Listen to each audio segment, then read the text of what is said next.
Polda Maluku memaksimalkan pelayanan arus balik Lebaran di Pelabuhan Unimua Desa Liang, Kabupaten Maluku Tengah.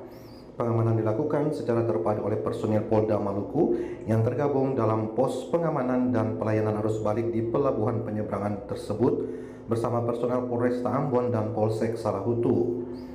Petugas melakukan pengawasan terhadap aktivitas penumpang yang tiba maupun yang akan berangkat menuju Pelabuhan Waipirit Seram bagian barat menggunakan kapal feri.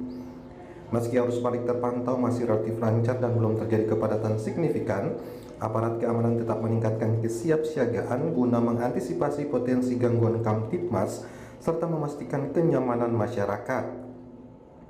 Selain pengamanan, petugas juga memberikan pelayanan serta edukasi kepada masyarakat agar tetap menjaga keselamatan dan ketertiban selama perjalanan.